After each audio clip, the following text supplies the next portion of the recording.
Morake. I am. Are you gonna let me ask? Oh no! That's for the take. Crap. Okay, let's start again. Name? My name is Mopati Morake. Age? I'm 34 years old. Country of origin? Botswana. My question for you today is, what's the one thing you need to detach from in order to open up space to receive? I think I want to detach from seeing people as symbols as opposed to people. Seeing a symbol or representation of something as opposed to seeing a human, seeing like moto. It's something that I recognize, it's something I was wrestling with, or I've been wrestling with for some time. And I want to imagine a world for myself where I don't see you as a representative, a symbol of this system or history or past malfeasance or ambassador for a larger group, and I see you as the person in front of me, the human who has their own story, who has their own scars that I might not see, and I can sort of receive you as a person and not as the symbol. I was home, I was in Botswana, I was in a coffee shop a few weeks ago actually, and there was a man, he's a white man, I think he was American, he was sitting at the table sort of over there, and he was representing some sort of faith-based institution, a church of sorts, and he was there speaking to somebody, having a meeting, and I could overhear their conversation a little bit. And I was curious about this person, right? Because this is clearly somebody who's, I think, American or Western, is involved in church work and faith-based work in Botswana, seems to be, working on projects there, meeting with a Botswana. And I was wrestling for whatever reason because on the one hand, I recognize that this is just a person who has their own story, who has their own reasons for having calling, right? Coming from overseas to come to Botswana to do the work that I imagined they felt called to do. But this other side of me was just like, what is this like missionary style person doing here? Like why is this white man here? What is happening here? I was seeing the symbol. And I guess it was because, and I found it problematic, well, internally as well as externally, because I'm just like, I just kind of know the history of whiteness and missionaries, and it just felt, I don't know, I was just like, why are you here? But also, on the human level, like, you're here because you're following whatever's calling you to be here. Why do you think you need to detach from seeing people as symbols?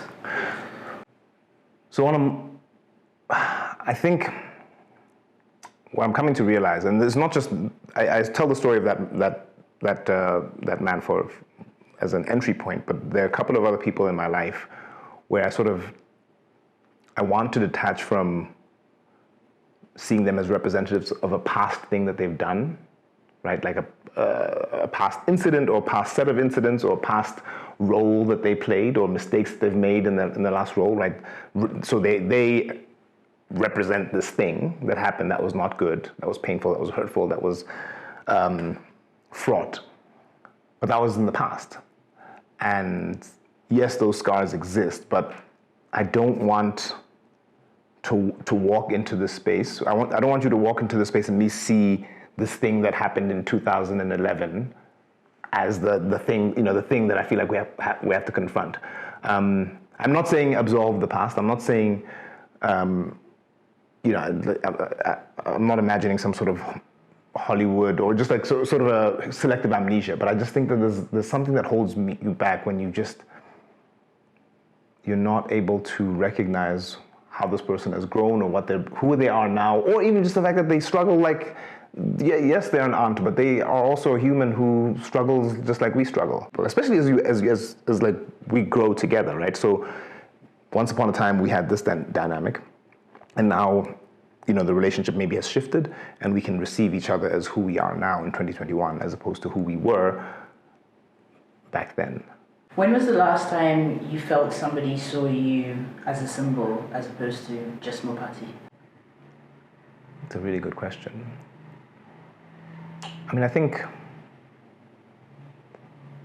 I remember being in a conversation where a response that I gave to a question was challenge. Maybe challenge might be a bit strong, but the person said, it's like that is coming, what you're saying is coming from being a man, right? Like from your position as a man, you're able to say this. And I stopped and thought, interesting. Like, I mean, I suppose that's true, but I mean, I don't think I'm saying that representing the male, whatever species, but I had to stop and think and sort of understand, what the person was offering and how they were receiving it. But in my mind, I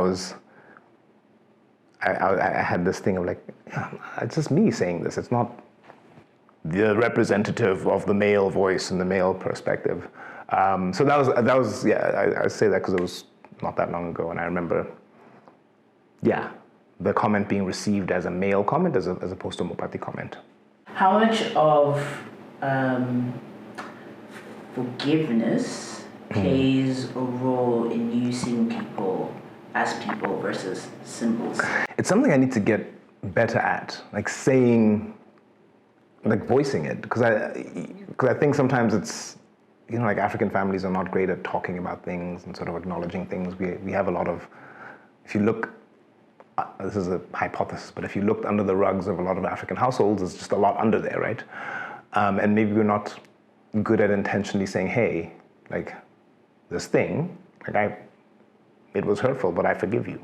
Or, just voicing that I think is important. It's something I would, maybe back to your original question of what can open up. If you release, what can you receive? Maybe whatever comes from the gift of forgiveness, to be able to say those words, to say, hey, I forgive this, and we can move past it or work through it, but sort of that acknowledgement that, there was a time or a long time when you symbolized this, and then I carried that, and I carried a resentment, a grudge. I saw you in this particular way. Maybe sometimes I avoided you because I didn't want, or I avoided this topic, or I just didn't bring this thing up because, okay, it was a year ago, we don't have to talk about it. But I think that's the tool, right? Forgiveness is the tool that can open up this sort of new relationship or a healthy relationship. Is there something that makes you apprehensive about voicing the reasons? Maybe timing, and maybe silence, maybe timing and just sort of periods of silence. So we've never talked about this thing, right? This thing happened, and then, okay, in the moment there was a sort of a Band-Aid response, and then 7 years later, or 5 years later, whatever the case may be, me just bringing up and saying, hey, remember that time that was really intense, and this is how it's made me feel, and this is how I've connected to other things, and this is how it's shaped the lens. So it's just like the fact that it hasn't been an ongoing dialogue is something that can be a challenge. What has been the most difficult aspect about detaching from seeing people as symbols? What have you wrestled with? It's a really good question, Zay. Most difficult part of this uncoupling of symbol and person. I suppose it's when you enter a space, you just, like the history is there, right? We can't wish away or lie or pretend that the things didn't happen. But it sometimes can be painful to talk about those things, right? Whether it was hurtful words, hurtful deeds, or even a history that you don't necessarily know that you represent, or position or an identity group that you don't necessarily know you represent in the space, a privilege you have. Those things can be difficult to talk about. It's not exactly a chill conversation. And so I think that makes it hard. And I also struggle with having hard conversations, I think. I'm much more comfortable with keeping the peace than sort of bringing up, like this thing about your positionality, or this thing about this, the way you handled this situation, or the way you handled this person in the past yeah, it can be painful, for both, for the people involved. What do you think will be the most surprising? Because I feel like this is a journey, right? It's not just going to happen. What are you hoping will surprise you on this journey of seeing people as people? I think it opens up like hearing stories rather than showing up with my assumptions of what brought you here, right? Is this some sort of white saviorism that brought you here? Guised under missionary work? I don't know. That's neither here nor there. But then you hear the stories, right? And then you hear about,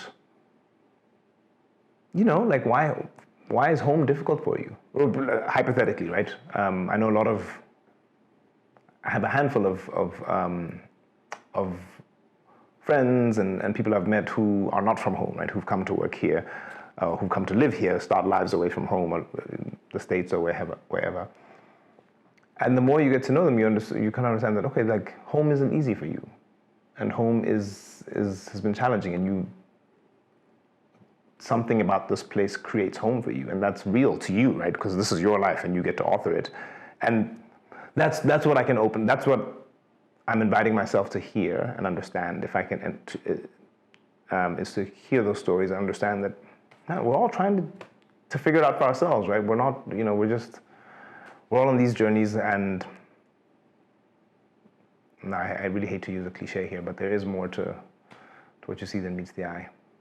You can smile if you want.